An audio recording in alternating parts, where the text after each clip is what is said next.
மகாநதி சீரியல்ல ஒரு பக்கம் வந்து காவேரி தெரிஞ்சுக்கிறாங்க, வெண்ணிலா உயிருக்கு ஆபத்து இருக்கு அப்படின்னு சொல்லிட்டு நிவின் மூலமா. ஸோ இதனால ஹாஸ்பிட்டலுக்கு வராங்க. கரெக்ட்டா அந்த டைம்ல பசுபதியோட ஆள் வந்து வெண்ணிலாவ கொல்ல பார்க்குறாங்க. அந்த இடத்துல கட்டைய வச்சு நல்லா அடிச்சு, அவர வந்து ஓட ஓட விரட்டுறாங்க. போலீஸ் கிட்ட கத்துறாங்க, "என்ன பாதுகாப்பு குடுக்குறீங்க நீங்க? இங்க பாருங்க என் முன்னாடியே வந்து ஒருத்தன் கொலை பண்ண பார்த்துட்டு இருக்கான். பசுபதியோட ஆள் தான். நான் ப்ரூவ் பண்றேன். உங்க இன்ஸ்பெக்டர வர சொல்லுங்க." அப்படி இப்படின்னு கத்துறாங்க. ஸோ அந்த டைம்ல நிவின் வராரு. "என்ன காவேரி?" அப்படின்னோன, "கரெக்ட்டா கொல்ல வந்தா நான் வந்துட்டேன்." அப்படின்னு எல்லா விஷயத்தையுமே சொல்றாங்க நிவின் கிட்ட. இன்னொரு பக்கம் குமரனுமே வந்து அடிக்கட்லேருந்து தப்பிச்சு வந்துட்டுருக்காரு. ஸோ இப்போ என்ன நடக்குதுன்னா, "காவேரி நீ ப்ரெக்னென்ட்டா இருக்க. நீ போய் படு கொஞ்ச நேரம் ஆகுது." அப்படின்னா, "இல்ல நிவின், நான் காலையில வரைக்கும் நான் முழிச்சு தான் இருப்பேன். எனக்கு பயமா இருக்கு. வெண்ணிலாவ கொண்டு போய் ப்ரொடியூஸ் பண்ணணும் கோர்ட்ல." அப்படின்னு சொல்லிட்டு.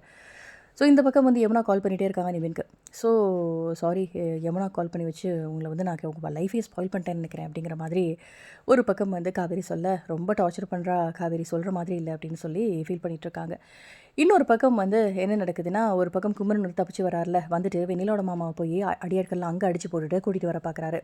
இன்னொரு பக்கம் பசுபதி வந்து கோர்ட்டுக்கு வந்தார் அப்படின்னா, கண்டிப்பா ஏதாவது நடக்கும் அப்படின்ட்டு நிவின் என்ன பண்றாரு, உருட்டுக்கட்டை எடுத்துட்டு போய் பசுபதி தலையில கரெக்ட்டா அடிச்சு, இது பண்றாரு. ராகினி, "ஐயோ! என்ன பண்ற நிவின்? என்ன பண்ற நிவின்?" அப்படின்னு சொல்லிட்டு கத்துறாங்க. ஸோ இந்த பக்கம் காவேரி வந்து பிளான் பண்ண மாதிரி நல்லபடியா வெண்ணிலா வந்து கோர்ட்டுக்கு கூட்டிட்டு வராங்க. வந்ததுக்கப்புறமா எல்லாரும் சாட்சி சொல்லுவாங்க. விஜய் மேல எந்த தப்பும் இல்ல அப்படின்னு சொல்லிட்டு சொல்லிருவாங்க. ஸோ இதனால விஜய் நிரபராதி அப்படின்னு ப்ரூவ் ஆயிரும். வெளியில வந்து பார்த்தா விஜய் வந்து காவேரியை தேடுவாரு. காவேரி இருக்க மாட்டாங்க. ஏன்னா ஆல்ரெடி சொல்லிருவாங்க வெண்ணிலா கிட்ட, "நான் வந்து இந்த மாதிரி இருக்க மாட்டேன். நீயும் இது விஜயும் சேர்ந்துக்கோங்க. இது என் குழந்தை சாட்சியா சொல்றேன்." அப்படின்னு சொல்லிட்டு. ஸோ காவேரி எங்க அப்படின்ன உடனே வெண்ணிலா எல்லா விஷயத்தையுமே சொல்லுவாங்க. இந்த மாதிரி என்ன விட உன்ன அதிகமா லவ் பண்றது காவேரின்னு நான் புரிஞ்சுக்கிட்டேன். உங்க லைஃப்குள்ள இனிமே நான் இருக்க மாட்டேன் விஜய். சாரி இவ்வளோ நாளா உன்ன கஷ்டப்படுனதுக்கு அப்படிங்கிற மாதிரி சொல்லிட்டு அவங்க விலகிருவாங்க. இதில தான் அப்கமிங்ல நடக்க போகுது. அடுத்த என்ன ட்விஸ்ட் அப்படிங்கிறத வெயிட் பண்ணி பார்க்கலாம். இந்த வீடியோ பிடிச்சிருந்தா லைக் பண்ணுங்க. இந்த மாதிரி அப்டேட்க்கு நம்ம சேனலை சப்ஸ்கிரைப் பண்ணுங்க. Thank you.